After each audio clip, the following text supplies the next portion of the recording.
Hello everyone, welcome to Aditya अंगली math once again. आज मैं विभाज्यता के रूल को लेके आया हूँ। तो विभाज्यता के नियम को तीन पार्ट में हमने पढ़ा है। वो तीन पार्ट में एक साधारण टाइप है, एक रिपीटेशन ऑफ डिजिट्स है एंड तीसरा जो है वो प्रोडक्ट ऑफ कंसेक्यूटिव नंबर है।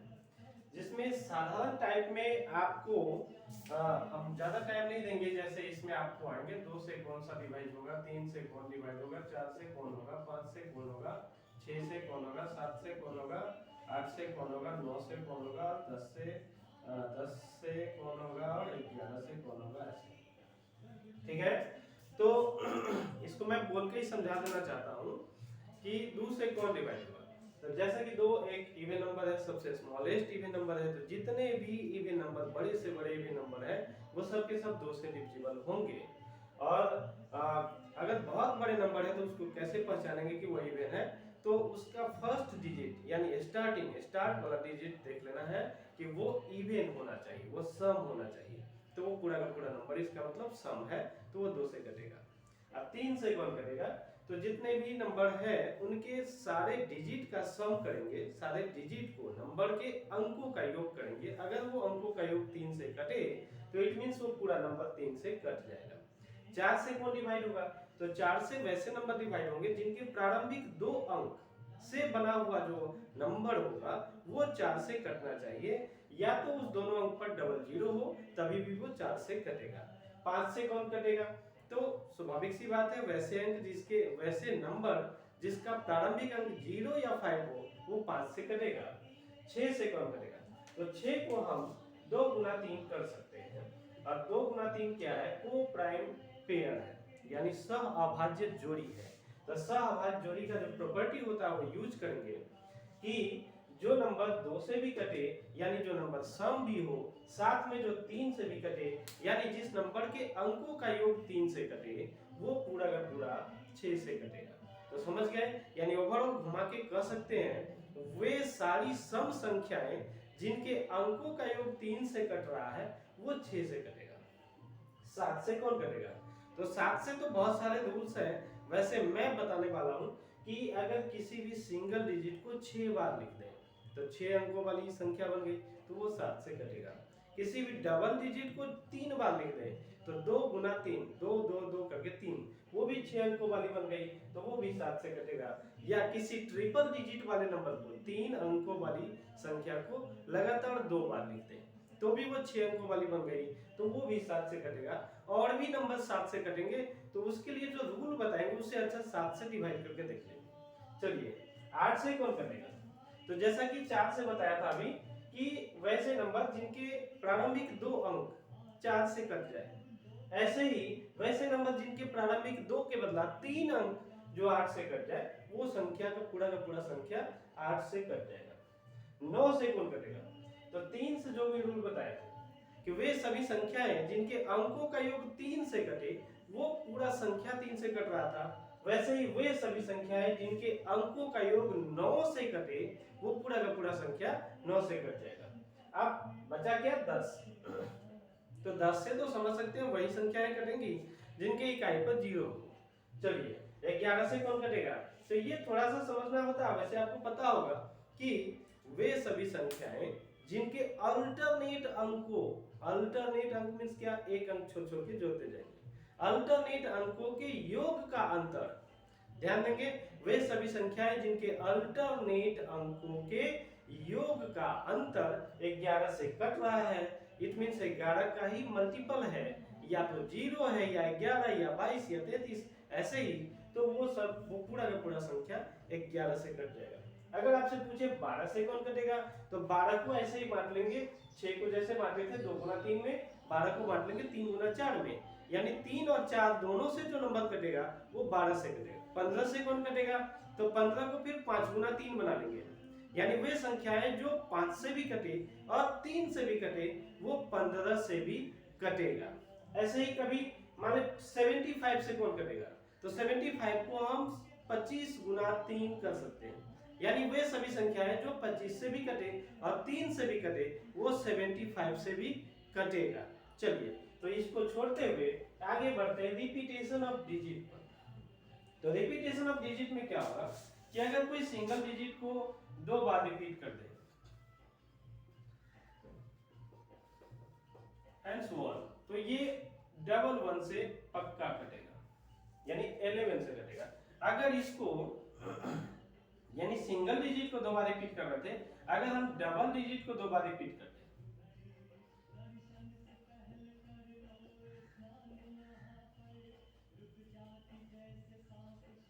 अब देखिए 23 23 25 25 47 47 58 58, यानी ये डबल डिजिट को 2 बार रिपीट कर रहे हैं, तो ये हमेशा 101 से कटेगा। ये एक टेबल बना के हमें आपका हायरार्की ठीक करना चाह रहा है। तो ऐसे देखें कि जैसे 3 4 5 3 4 5 ये क्या ट्रिपल डिजिट को 2 बार रिपीट कर दिए। ऐसे 7 2 9 7 2 9 ट्रिपल डिजिट को 2 बार रिपीट कर दिए। 5 8 7 5 8 7 यहाँ भी ट्रिपल डिजिट को 2 बार रिपीट कर दिए, तो ये कटेगा हमेशा 1 1 और बीच में डबल जीरो। ऐसे ही 3 5 7 2 3 5 7 2 7 9 5 6 7 9 5 6। अब यहाँ क्या देख रहे हैं, जो 4 डिजिट का नंबर था उसको 2 बार लिख दिए, तो 4 डिजिट के नंबर को 2 बार लिख दिए तो वो 8 डिजिट का नंबर बन गया। यानी 4 डिजिट के नंबर का 2 बार रिपीटेशन है, तो फिर से हम डबल वन डालेंगे और 4 डिजिट था तो 3 जीरो डाल देंगे बीच में। एक हायरार्की आपको बन गया होगा कि अगर डबल डिजिट के नंबर, डबल डिजिट मींस 2 अंक, 2 अंकों वाली संख्या को 2 बार रिपीट कर दे, तो 2 अंक से 1 घटाएंगे, 2 से 1 घटाएंगे, यानी 1 जीरो 2 1 के बीच में डाल दिया। अगर 3 अंक को 2 बार रिपीट करते हैं तो 2 1 के बीच में 3 से 1 कम 2 जीरो डाल दें। अगर 3 अंक को 2 बार 4 अंक को 2 बार रिपीट करते हैं तो 4 से 1 कम यानी 3 जीरो 2 1 के बीच में डाल दें। अब ये समझना है कि जितनी बार रिपीटेशन है, जैसे डबल रिपीटेशन है तो डबल वन,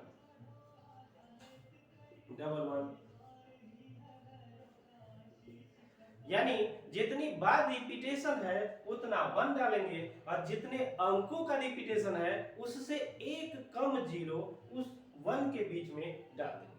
तो ये क्लियर हो गया। अब कहते हैं अगर 3 बार रिपीट कर दें, जैसे 1 1 1, जैसे 2 2 2, जैसे 5 5 5 एंड सो ऑन। अब ये किससे कटेगा, तो ये ट्रिपल वन से कटेगा।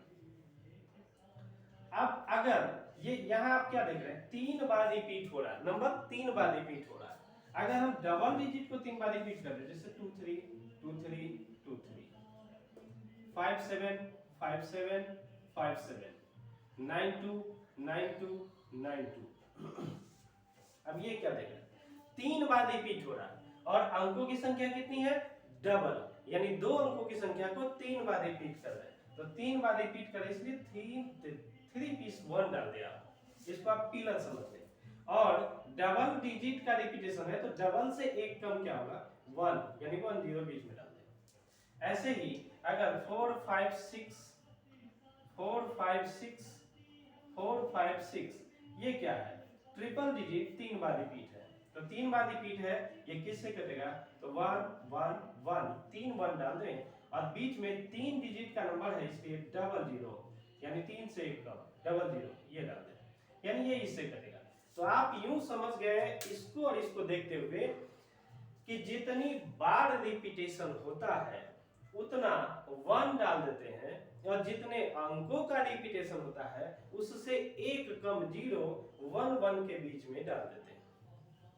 यहाँ से भी वही पता चला और यहाँ से भी वही पता चला कि डबल डिजिट का रिपीटेशन है तो डबल से 1 कम सिंगल जीरो हमको बीच में डालना है, और जितनी बार यानी 3 बार रिपीटेशन है तो ट्रिपल वन डालना है। चलिए एक लास्ट एग्जांपल लेते हैं, जैसे 5 6 7 2 9 5 6 7 2 9 5 6 7 2 9 5 6 7 2 9।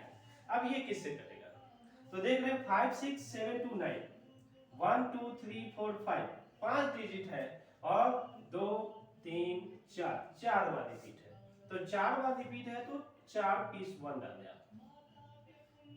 ठीक। अब 4 बार रिपीट था इसलिए 4 1 डाल दिए, 4 पिलर हो गया, ऐसे समझिए। अब कितने डिजिट का रिपीटेशन है, तो 1 2 3 4 5, 5 डिजिट का 4 बार रिपीटेशन हो रहा है, तो 5 से एक कम कितना होगा, 4, तो 4 जीरो बीच में डाल दिया। अब समझ गए ना कितना आसान है, तो ये आसान है, इसको समझना बहुत ही आसान है।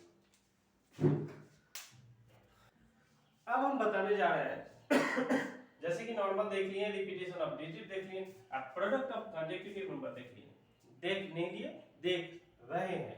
तो प्रोडक्ट का मतलब क्या होता है, गुना, और कंसेक्यूटिव नंबर माने क्या, लगातार संख्या, लगातार संख्याओं का गुना है, तो फिर वो किससे डिवाइड होगा, तो उसके लिए आप पहले फैक्टोरियल समझे। जैसे फैक्टोरियल 2 ऐसे भी लिख सकते हैं, या 2 ऐसे भी लिख सकते हैं। इसका मतलब होता है 1 से लेके 2 तक का गुना, 1 गुना 2, या इसको 2 गुना 1 भी कर सकते हैं। अगर आपको इसका मतलब कहें या इसका मतलब कहें, दोनों सेम हुआ, ये दोनों चिन्ह फैक्टोरियल का ही होता है।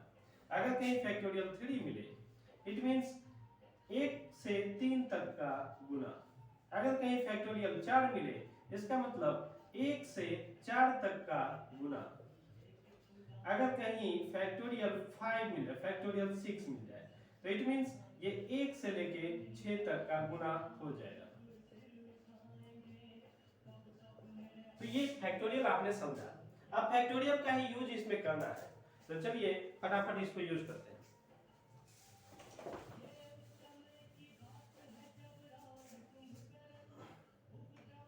जैसे आपके पास क्वेश्चन है 81 गुना 82 गुना 83 गुना 84 गुना 85,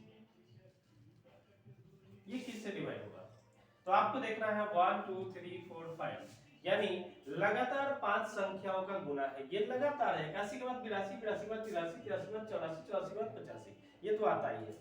तो लगातार 5 संख्या का गुना है, इट मींस ये फैक्टोरियल 5 से कंप्लीट कट जाएगा। और भी नंबर से कटेगा, लेकिन फैक्टोरियल 5 से कंप्लीट कट जाएगा। आपको ऑप्शन में यही रहेगा। फैक्टोरियल 5 का मतलब आप समझते हैं, फैक्टोरियल 5 का मतलब क्या, तो 1 से लेके 5 तक का गुना, ठीक। तो 5 चौका 20 दिया 60 गुना 120, it means this is divisible by 120। चलिए ठीक है। अब यही क्वेश्चन जैसे मान लेते हैं 3 नंबर का, जैसे 107 108 109, ये 3 नंबर लगातार 3 नंबर है, इसका गुना है, ये किससे कट जाएगा हमेशा, तो ये फैक्टोरियल 3 से कट जाएगा। फैक्टोरियल 3 मींस 3 गुना 1 गुना 2 गुना 3, तो 2 गुना 3 क्या होता है 6, यानी ये 6 से कट जाएगा फाइनली। कभी कभी ये क्वेश्चन अलजेब्रिक फॉर्म में भी होगा। जैसे अलजेब्रिक फॉर्म में कैसे होगा, जैसे मान लेते हैं x into x plus 1 into x plus 2 into x plus 3 into x plus 4। अब ये कैसे करेगा, तो थोड़ा आपको समझना है कि ये भी तो 1 1 1 1 बढ़ते जा रहा है, यानी 1 2 3 4 5, यानी this must be divisible by factorial 5। अब जैसे क्वेश्चन एग्जाम में कैसे पूछते हैं, तो एग्जाम में ऐसे एक क्वेश्चन एग्जाम का पूछा हुआ मैं देता हूं कि जैसे x into x square minus 1, ये किससे कटेगा, या आपको यही क्वेश्चन ऐसे दे सकता है x क्यूब माइनस एक्स, ये किससे कटेगा, ऐसे क्वेश्चन पूछेगा। तो आपको अगर इस रूप में क्वेश्चन दिया हुआ है, तो आप देख सकते हैं कि इस दोनों में x है, x अगर कॉमन लेंगे तो यही रूप आ जाएगा, और ये रूप अगर आ गया तो इसको हम फिर से सिंप्लीफाई करेंगे कि x इंटू एक्स, अब ए स्क्वायर माइनस बी स्क्वायर, यानी 1 को 1 का स्क्वायर तो समझ सकते हैं, तो ए स्क्वायर माइनस बी स्क्वायर के फॉर्म में है, तो इसको हम ए प्लस बी इंटू ए माइनस बी लिख सकते हैं, x plus 1 into x minus 1। अब इसको एसेंडिंग ऑर्डर में अरेंज कर लेते हैं। सबसे छोटा तो यही होगा, तो x माइनस 1, उसके बाद x होगा तो x, और उसके बाद क्या होगा, तो x प्लस 1। अब देखिए, तो गॉस देखें तो 1 2 3, यानी लगातार 3 संख्याओं का गुना है, ये लगातार 3 संख्याओं का गुना है, इसलिए ये फैक्टोरियल 3 से कट जाएगा। अब सिमिलरली ऐसे ही डिविजिबिलिटी का रूल जैसे आपने देखा, अगर समझ में नहीं आया हो तो इस वीडियो को पीछे कर करके देखें, आपको डिविजिबिलिटी का लगभग सारा रूल समझ में आ जाएगा। और इतना के साथ ही इस वीडियो को स्टॉप करते हैं। Have a nice day.